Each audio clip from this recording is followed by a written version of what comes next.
Afternoon, everybody, and thank you for joining us for the 10 talking points from the PMO conference this year. You will see, if you've never used GoToWebinar, that there's the ability to take screenshots, which you might want to take a look at, because there's quite a lot of slides that look really interesting, and you'll probably want to go into those in a bit more detail. You'll also see chat, and you can chat and you can ask questions as well as we go through. Yeah, let's crack on with the 10 talking points. So, sorry about that. Technical problems. Okay, so for people that are not aware already about PMO Flashmob, we're a PMO networking and learning group that meet up in various locations around the UK. So it's through PMO Flashmob that we put this together, just taking the top 10 things that we took from the PMO conference this year, which took place at RIBA, the Royal Institute of British Architects. The whole idea about the conference was really for PMO people to get together, which about 300 project management PMO professionals came together, sold out again, which is great.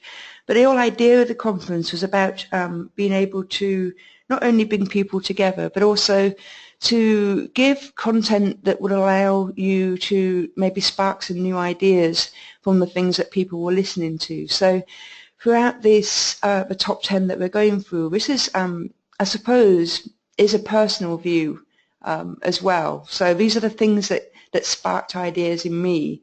And so hopefully I've got a good selection that I also think that you'll be interested in. So first of all, in terms of keeping to themes, I'm going to pick out 10. The first one that struck me throughout a lot of the presentations that we saw was about simplicity. And it's interesting, you know, when you start to hear about something and then suddenly everything you hear about PMO is the word simple. It's one of those things that just seems to keep jumping up. So what we wanted to do, what I've done is pull together some bits of slides basically from various presentations from across the day, just to give you, you know, the broad ideas around the talking points. So this one particularly, kicking us off for the day, was a presentation from Chris Garibaldi that works for Deloitte. And he was basically brought over to the UK from the States, where, I don't know if you're familiar with, but the PMI Pulse of the Profession, and also from the PMO Symposium that they have in the States. I was lucky enough to hear Chris speaking at the PMO Symposium, and I also shared some of these slides as well with talking about the top 10 talking points from that conference in Arizona. And this obviously, you know, came up. One of the interesting ways to kick off the conference was to bring in something that was based on research, because basically Chris and Deloitte had done formed a basis of a Pulse of the Profession report, and you can go and have a look at that on PMI's website, essentially talking about their 20 years plus of working with organisations in terms of PMO setup. And the thing that caught my eye was about the fact that they have been doing portfolio office management setup for quite a while. And my experiences here in the UK is that not many people have been doing portfolio office type stuff for very long. So that's why we wanted to bring him over. So one of the things that was quite powerful about Chris's presentation, it looks really meaty and there's a lot of stuff in there, but the underlying messages is about keeping things quite simple. So you will see there in terms of the process side about keeping it simple and intuitive. And this was flowing all the way through his presentation as he starts to look into portfolio management and portfolio management office and how it works. We also talked about some of the lessons, because they've been doing this kind of stuff over and over again. So they've got a good portfolio of lessons, as well as obviously doing portfolio office for different organisations. So again, the lessons were very indicative of trying to, you know, that their successful implementations are about keeping it simple without overcomplicating this stuff. And I think you can probably all resonate with us that PMOs can, not saying all of them, but can have a tendency to overcomplicate. So it was good to hear from somebody that, you know, yes, it's a large organization consulting firm, but you know, it's just good to hear that message. But what they've found is that keeping it as simple as you possibly can, because let's face it, some businesses can be complex enough as it is. So in terms of other types of simplicity, we couldn't get away from Agile, and we still, you know, why would we really want to get away from Agile? But we want to understand more about it. So we had a couple of presentations around Agile, and I'll show you some other slides later on that come under the Agile banner. But again, the key thing here was, if we are thinking about PMOs that are supporting Agile activity, what is it that we need to do, but also what do we need to understand in terms of keeping it simple, in terms of supporting this type of activity. And I think for a lot of people that were at the conference, and just judging by conversations what have happened before and since, is that a lot of people are still trying to grapple with this or trying to understand it. And I think the key message is to keep it simple when you're thinking about the PMO role in and around Agile. And like I said, we'll come to and look at some of that in a bit more detail. But you can see from one of the presentations around Agile is about their support around supporting Agile projects were about keeping things simple. So we know that we have to have governance and control in some aspects of Agile development type projects. So their advice was that, again, we keep it simple because we're trying to not necessarily get rid of documentation, but in a lot of ways it's a different type of environment with lots of different types of people working together, and in some ways a lot of those people working together in a new way. So again, the PMO role in that is about things, you know, what are we doing in terms of stuff like the program board reporting, what the organizations want to know is about the things that are quite quick to easy to understand, and again, all about simplicity of the message that you're getting across. We also had simplicity from in a number of presentations that were happening from people that were talking about their PMOs. So again, this slide here is Julie from Ofgem. She was talking about how a simplistic approach to developing a portfolio office for the first time. And again, other presentations, again, this is from another case study from somebody else's PMO. This one was actually completely different to what you will probably hear most of the time from, you know, in terms of business and PMO. This was actually taken from a project that was run by the United Nations. So what was interesting in this, and actually got very good feedback, is because the PMO environment was so different. But what was quite nice about this one as well is that they'd actually been able to do some critical success factors, as you can see on there. One of the things that has come out in a lot of conversations recently is about the benefit and value of PMO. And what I liked about this particular part of this presentation was that it actually managed to get out some benefits and key benefits, which, again, okay, there's going to be a completely different environment, but it should spark off some thoughts about, well, interesting stuff that it's got on there. So what could I take away from that will work in my kind of environment? But again, one of the key messages, as you can probably imagine, with projects and PMOs I think it's the actual project and the program was in Sudan.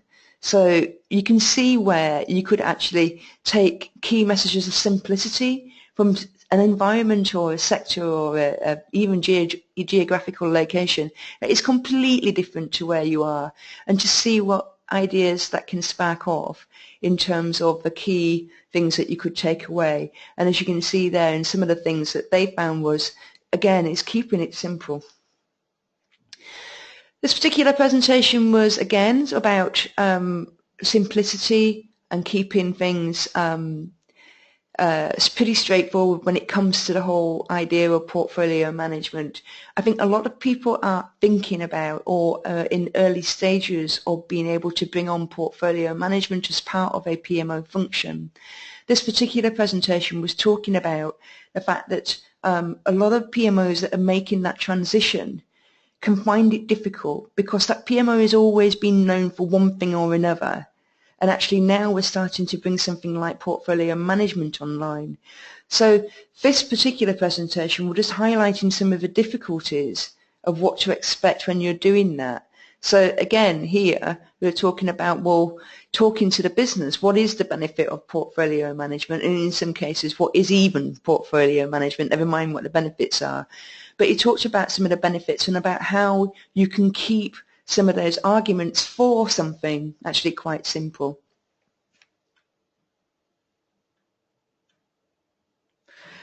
This one is about a case study in from the BBC, as you can see, and they were talking about their change management aspects of their PMO. So they were talking very much about a particular types of activity that they're doing as the BBC goes through change. And for them, again, it was about simplicity in what it is that they're doing. So we can look at the whole best practice around change management or management of change. But from an organizational point of view and from a PMO point of view, where they were essentially doing this from new or trying to new ideas to make change easier. For them, it was about, well, where do we start?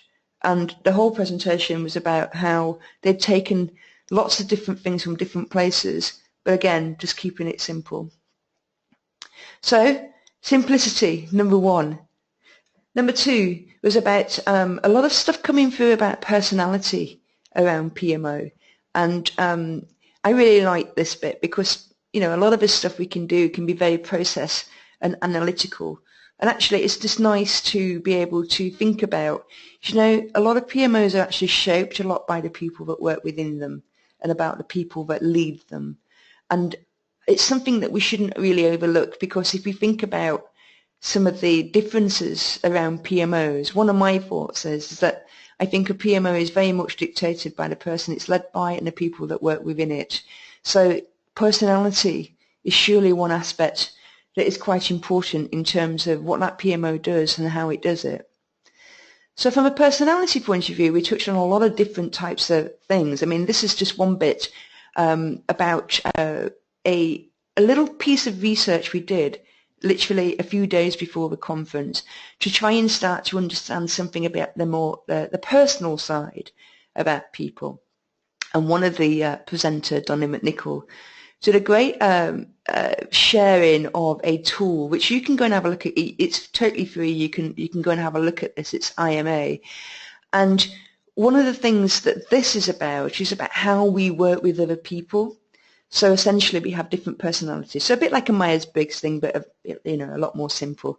So we had a really great session on that, and I've got a whole new, you know, it's one of my talking points further on, so we'll go into a bit more detail about that.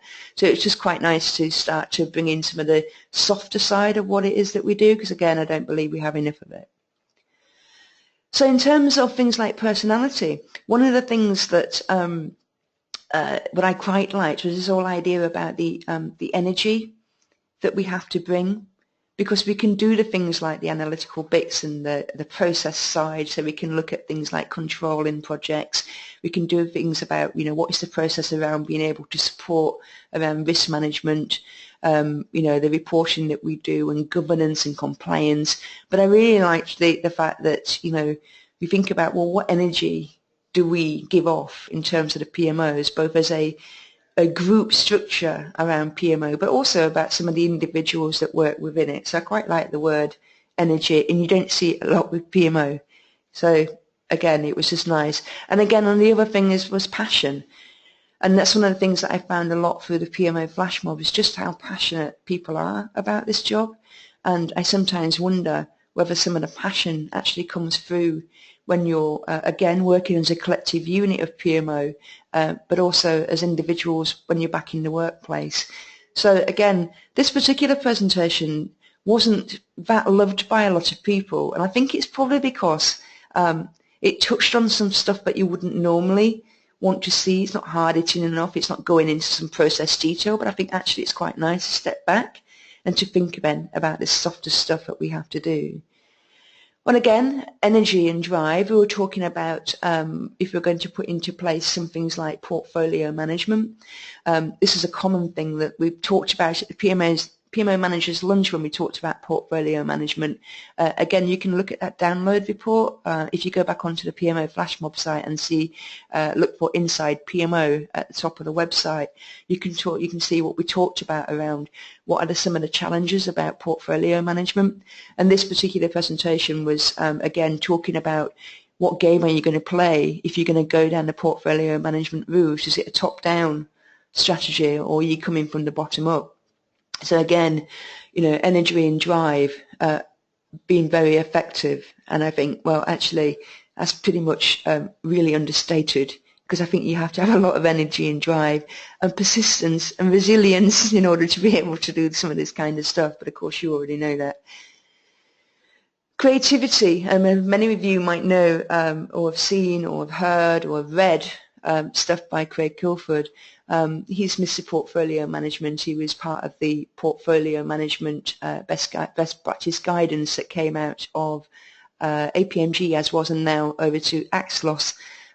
It's a very interesting guide to listen to, because he's very different from a lot of other presentations that you will get about the ins and outs around PMO. And if you're going to get any ideas sparked, it was probably through listening to somebody like Craig. He's done a lot of work, and he brings a lot of creativity into his work. And one of the things that I quite liked about this is that, again, I don't think we go into enough and exploit enough about the creative side of PMO in terms of, well, whatever level, whether that's in terms of creating PMOs, or if that's about putting some creativity into some thinking around some of the processes that we do. Craig is really good at sharing and is really into the visual side as well. So again, sparking some thoughts about, if you think about where we do a lot of reporting and a lot of sharing of information and that kind of stuff, it makes you wonder just how much better we could be at getting the messages across, or whatever those messages might be, if we were able to exploit a more creative and visual side to what it is that you do, rather than boring spreadsheets. But again, it's a great, it was a great, it's just different. And I think that's what's great about a conference, is that you can stick some things together that might not particularly look ordered and nice and flowy, because actually you sometimes need to have something in there that's completely different. So just had the question about Craig. It's Craig Kilford, that's Kilford. If you do a search online for Mr. Portfolio Manager, you will get taken to his blog, and you can see some more stuff about Craig, and he shares a lot of stuff about what he's doing in the portfolio management and portfolio office space. So one of the other things about personality is that when you're trying to look at and trying to understand, like, how do other people do this? So as a PMO manager, aren't you intrigued in in how PMO managers vary in terms of their style? Because surely a PMO does depend on its leader and what kind of personality they are. So we had one session, one case study from Casey Bennett, who works for a portfolio lead or portfolio office manager for Carnival, that's P&O Ferries. And her whole presentation was about the personal side, her leadership style.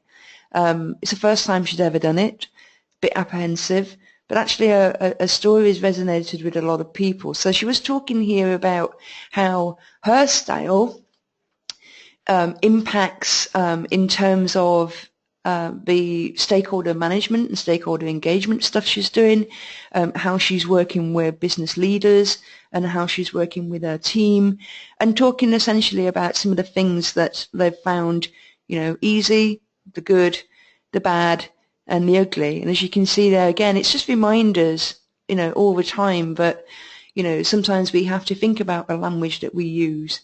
We have to think about how can we work around things when, if you look at the lack of consultation and communications, actually, how can we work around some of this stuff and help to make it better?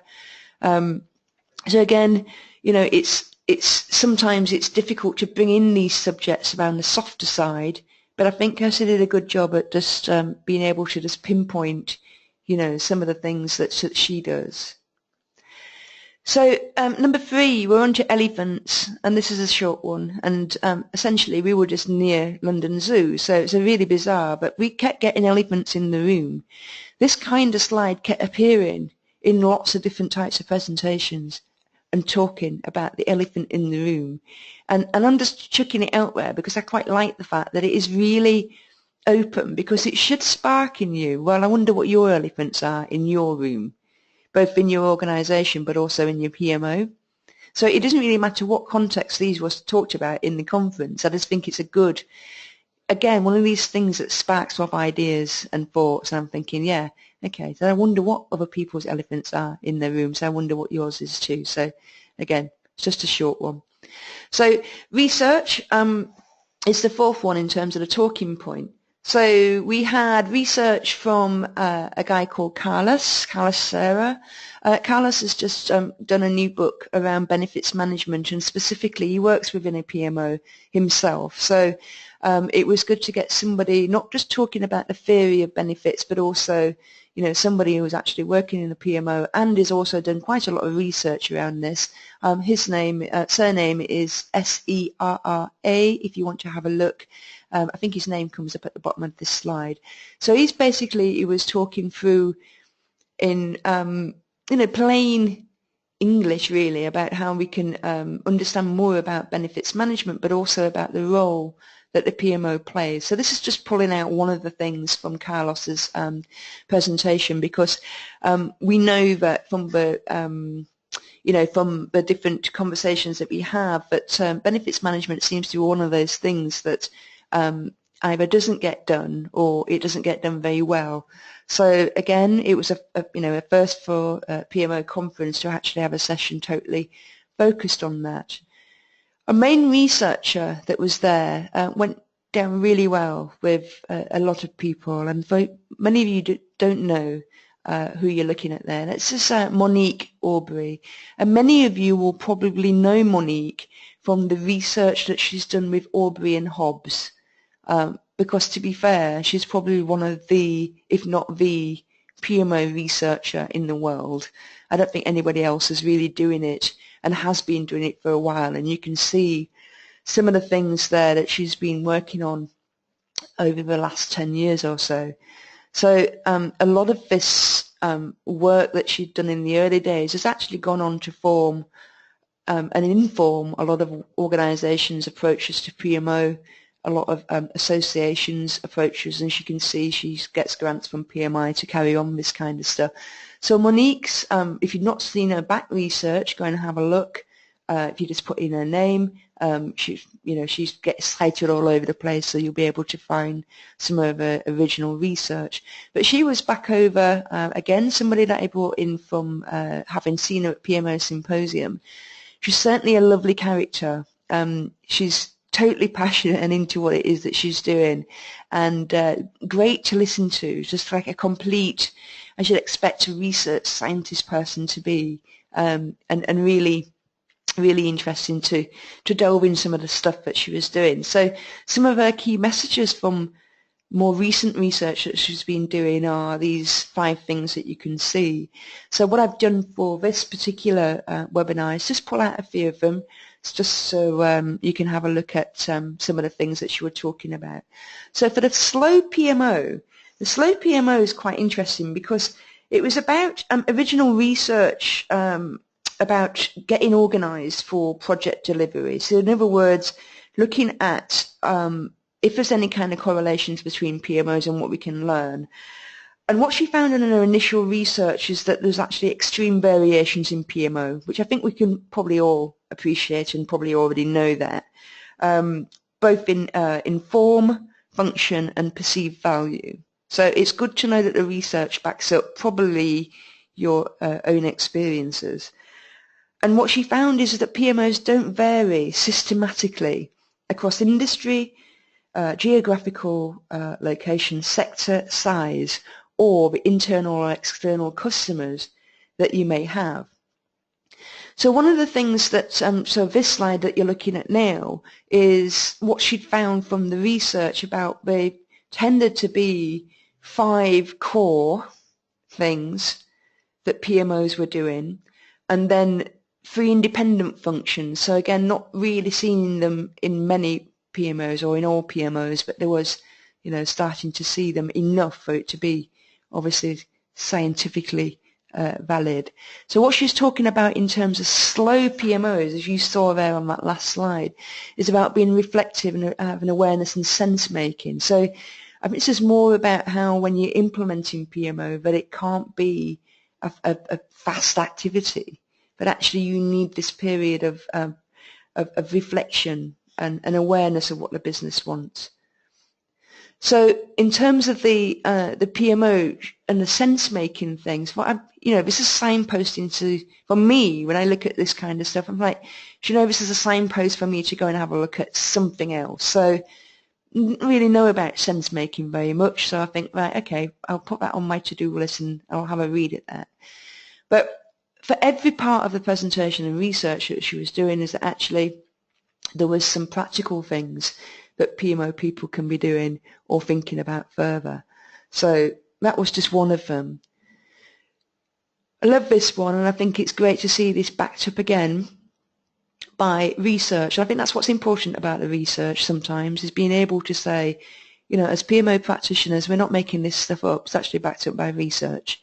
So if you don't know your researchers and your research within PMO, I think it's probably one of those things that you'll need in your toolkit or your armour as you work in this profession. What I liked about this one was about, I've noticed this myself, and we've had a PMO flash mob on it, and it's something we need to keep revisited, is that actually a lot of PMOs don't use change management either in themselves around the PMO, nor do they tend to support very much change management activity within the business or to projects and programs. It's just one of the things that I've seen over many years, that I don't tend to see it in a lot of roles and responsibilities. So it's quite nice to see it in this context, which was about PMO transformations and PMOs changing and all that kind of stuff.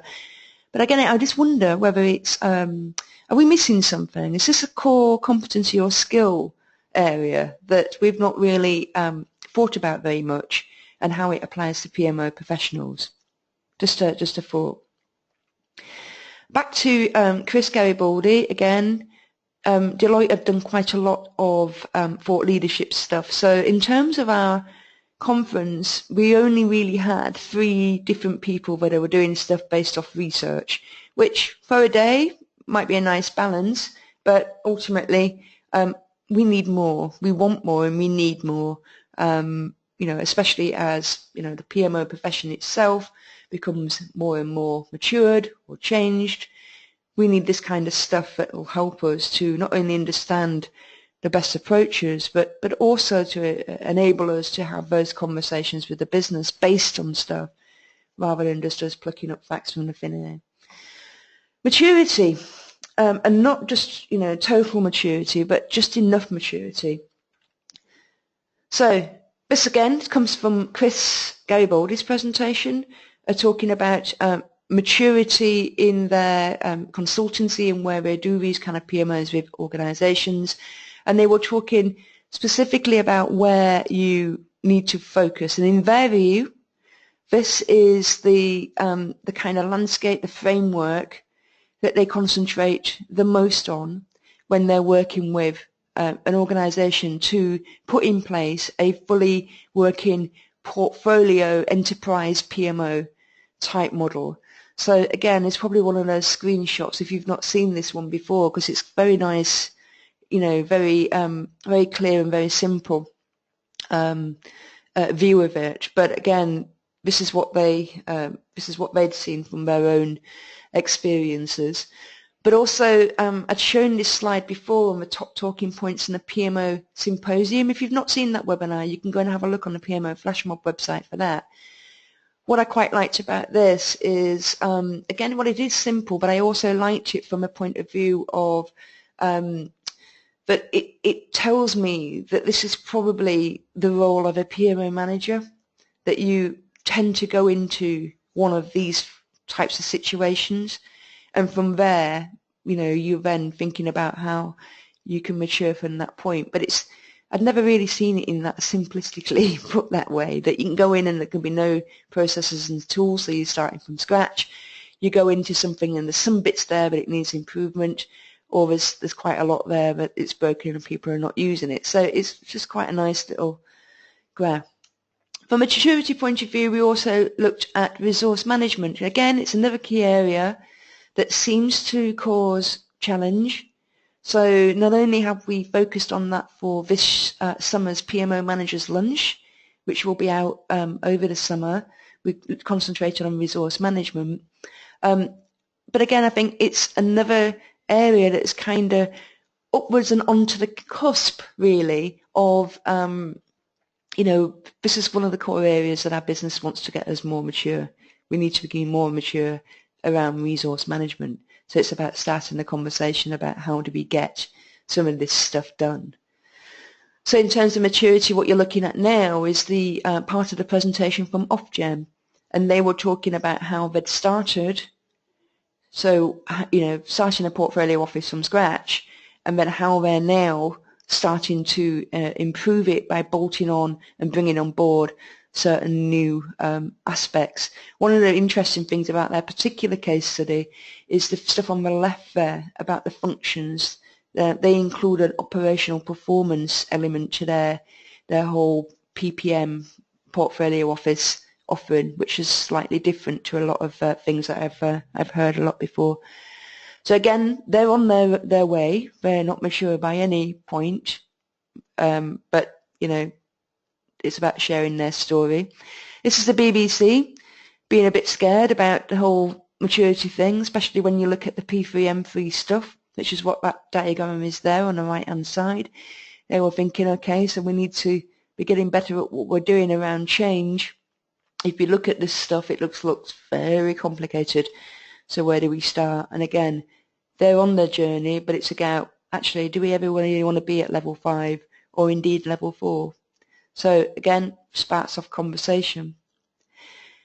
This is an interesting one when you start to see it all laid out in terms of what we potentially are grappling with when we look at our whole landscape around the PMO world. So, we can see that obviously we're supporting program, project, portfolio. We have the PMO set up, but actually look at some of the other stuff that, the benefits, the risks, the change, and all of these things coming together in terms of improving our maturity, not only within the organisation, but also within our PMO. When you see it like that, it's a lot of big stuff there, and I can't imagine that, maturity comes quick. We couldn't have a conference without delving into this subject, and I'm not going to go into it a lot on this. This is just giving you the heading slide. Actually, we did look at the P3M3 stuff, and again, for some organisations, it's people look at it religiously, and for others, it's good to just dip into and just try and understand what maturity levels are and what it means. So again, it's just something there for, again, this whole webinar is a signpost to, if it's of interest to you, go off and have a look at P3M3 in a bit more detail, but about the levels 1 to 5. Now on to stakeholders. We get a lot of presentations mentioning stakeholders in its various forms, so we'll have a look at some of those. This is about stakeholder feedback from one of the case studies about, it was a company called IG, and about their journey into supporting Agile projects. So one of the things that they initially got was trying to understand about the PMO as it is. And I just, I like this. I mean, I wonder how many people do this kind of stuff in terms of stakeholder feedback, and could you put together something like that but gives you an idea about what are the strengths and weaknesses to your current setup before you think about going down the road or putting together perhaps structures or functions or processes around supporting a new aspect, whether that be Agile or anything else. So it's quite nice to see somebody actually doing this, and obviously really interesting to see what their feedback was. So a lot of different types of people at the conference, for different different types of PMOs, able to take away different aspects. For this one, talking about performance, again, you can see this is one's from Carlos around the benefits management stuff. Again, about the stakeholder engagement side of PMO. And one of the things that sparked in me is that I don't think we've done enough around understanding what stakeholder engagement actually means to a PMO, and how it manifests itself, and then obviously how you get better at that. So if you watch out for later on this year, we're going to be putting together a mini masterclass around this that promises to be really interesting. It's a different kind of session than we've ever done before. Excuse me. So leadership, again, just looking at your wiring into stakeholders. This came from Donnie McNichol, again, talking about the softer people side of stuff, talking specifically about leadership and what makes a good leader, and talking about how, you know, this is you in the middle as a PMO manager, and you know, the different aspects that you have in terms of your leadership. We can see there that in terms of the upwards, looking upwards to your executive board is something that obviously a lot of PMOs do. And if you want to, again, Donnie's just brought out a new book actually about project leadership, which you might find interesting. So check that one out if you'd like to. It's called Project Leadership by Donnie McNichol and Sarah Coleman. Talking about stakeholders, we had a great presentation about PMO Program Management Office governance. Again, just talking about how the PMO puts in place governance in its various forms. This was from a guy that does the program management stuff, and his name really escapes me, sorry. But from a stakeholder point of view, I've never really seen a presentation before that actually goes into the ins and outs of how do you put in place good governance. I could read a lot of stuff about it, but actually it was just really nice to see a really interesting presentation. He used the example about Leicester City winning the Premier League as a way to do it. So yeah, it was good. Right, number 7 is about the value. You keep hearing this stuff all the time about the value add. Why can't PMOs add more value? Are you going to add more value? What is adding value? I heard a lot about it at the conference as well. So this is, again, dipping back into Deloitte's presentation. They've talked about the being able to get the quantitative value around PMO, and about how you can, the kind of things that you can do in terms of your, from your tools and reporting in order to be able to get quantitative value, which again I think is something that we need to look in a lot more detail. We talked about a lot of measurement type stuff. So this one here is particularly looking at resource management metrics.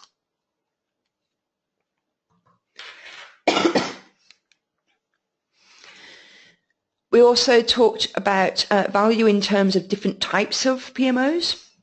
This is just an example that come out from Martine Middelhoop. She's from the Netherlands, and she's got a book called Pop-Up PMO. And here she's talking about a temporary PMO, a pop-up shop.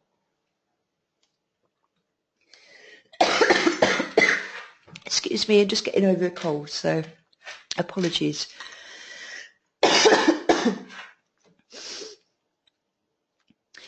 So again, about value, you can see here, this is a key takeaway from the ones that were doing the United Nations PMO, about adding value or stopping.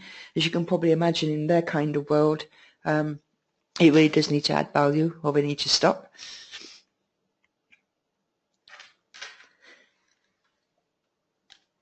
And here's a little bit more detail from the P3 M3.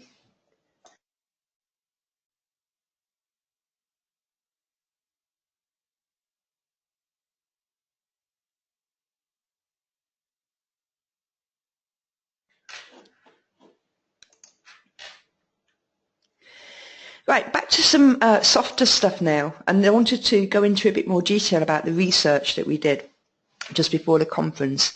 And this was about the stuff that Donny McNichol did. So we did some research around the different types of personalities within a PMO. I don't believe we've ever really looked at this before, and it was really interesting to get some insights. So essentially, it's a really simple thing that you've got here. It's just 4 different types and their colours, and those are generally those are the the overview of the 4 different types. So Donny brought in the results from the survey. So basically, did this from the delegates that were coming to the conference.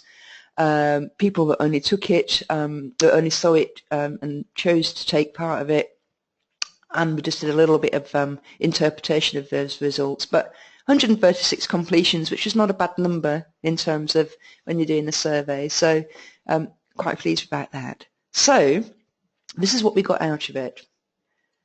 So what you're looking at here is generally, if you look at the green one, the 44, that's what you would generally tend to see a lot of in PMO, which is somebody that is quite process and analytical. But if you look at the 39, that's completely the opposite. And what's interesting for us is that, well, if you look at some of the questions, are you surprised about that? Because my immediate thought was, I'd expect to see green as being the most dominant, which it is, but it's not actually that much more dominant than the yellow and the 39. So if you have a look at what those actually mean in a bit more detail, you can see that this stuff we've been talking about in talking points around energy and passion and personality seems to be more of the yellow stuff, whereas you can see the green stuff is around the stuff you'd expect to see a lot more in the the normal definition of a PMO and the kind of people that work within it.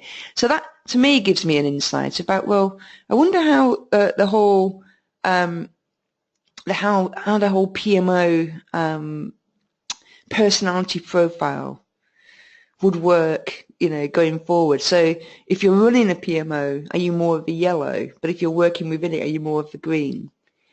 And it also made me think, well, when we're talking about energies and ideas, the yellow people, do we start to think about working on certain aspects of PMO that could probably deal with some of that more creative thinking or whatever, and then we've got the greens that can actually implement and start to get and push that out. Like I said, a lot of this stuff is about sparking thought, and what me and Donny took away from this was actually we need to do more on this, because this is really interesting, because it's like anything, isn't it? It sparks off loads of other questions. But if you look at some of the things about, what are our relationships with other people, which is what is the other angle to this. It's not just about the people that are working within the PMO and the role that they're doing, but it's also about the interactions with each other, but also interactions, stakeholder engagement with people within the business as well. So do you push the high yellows to do the more of a stakeholder engagement because they tend to be, that way inclined, whereas we keep the high greens, back a bit, that are just maybe, not so great at the stakeholder engagement stuff.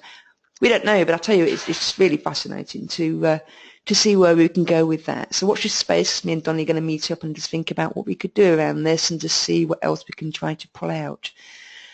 Right, we're back on to the Agile thing. I think it warrants one all of its own, because we did have a few people talking about it, and still have people talking about it now, which I think is, is indicative of the fact that me personally, I don't think there's enough people that are doing this out there in terms of Agile PMO.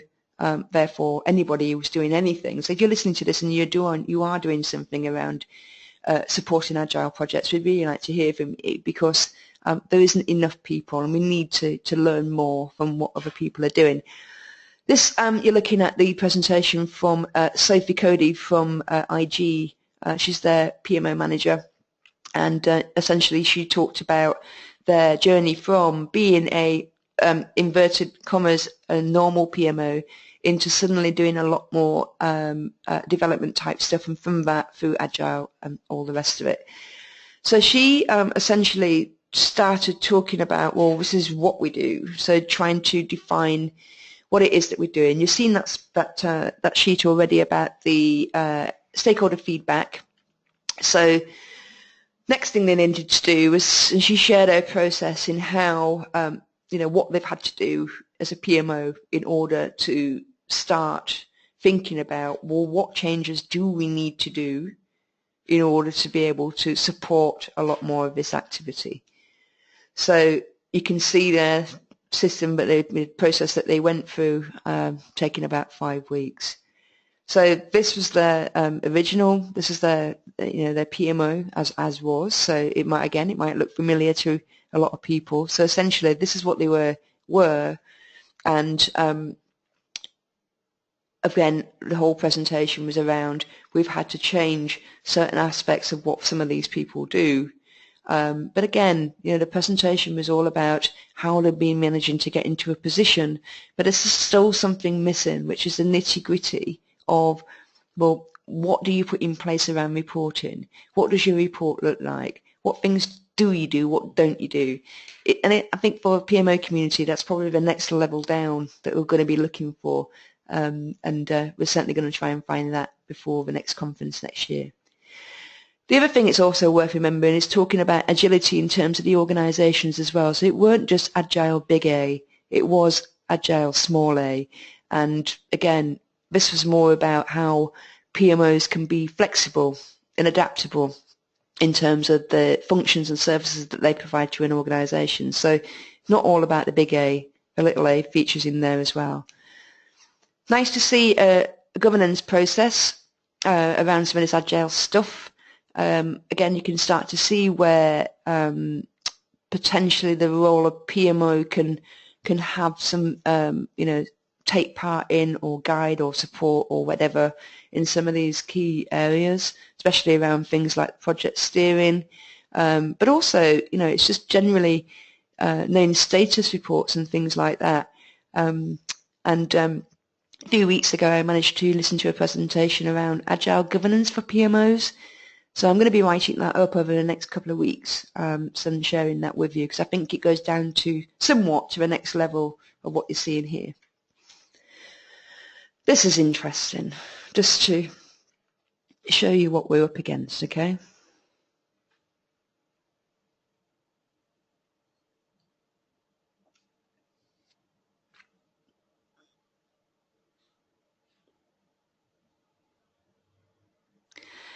My word. That's some of the stuff that just kind of blew people's heads a bit, because it's like, where if you're starting with this kind of stuff, what are you starting with? What's your organisation doing? What's it not doing? A lot of things there to take in, and it's just, wow. Okay, we've still got a lot of work to do, but at least the conversation's started. Coming up to the last bit, and this is essentially just a reminder that something like the PMO conference is more about the community as well, because conferences are there to spark ideas, to signpost to other things, to further your thinking elsewhere, to have those conversations with other people, to learn from one another. Okay, not a lot of it can go on at the conference because it's just one day, but that's the whole idea of the flash mobs, to carry on the conversation. So again, the networking is still really important to a lot of people. Just generally when you're talking to people at things like this, you get a lot of new ideas from their thinking of what their ideas have been sparked off from what they've been listening to as well. So, the conversation side of it's really important. And we need more of it. We need, different types of PMOs, there's different levels, there's different organizations, different people, different types of people are working within. We need to understand what's the same and what's different. And if you think about back to Monique's research about, a lot of PMOs are obviously different, but what we're finding is that some of the things are the same, some of the processes are the same, it's the context that's different. So actually we can learn a lot by understanding from other people how their context differs and therefore how some of these processes are different. So that's it. This is the top 10 that we pulled out from this year's PMO conference. We're going to be back next year on the 7th of June. It's going to be held at St. Paul's. We're upping the numbers to 400 people this time. Like I said, it was sold out last time. So if you like to join us, or you'd think you'd like to join us and you want to be kept notified when things start going live, just visit the website and just sign up to be notified. So hopefully we'll start to see, if you've not been to a PMO flash mob, you might be tempted by some of the things that are going to be going on over the next couple of months.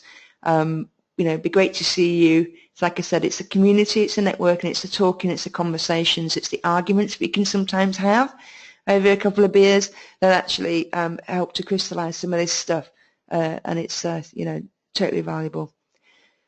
So thank you very much, and hope to catch you again soon. Take care.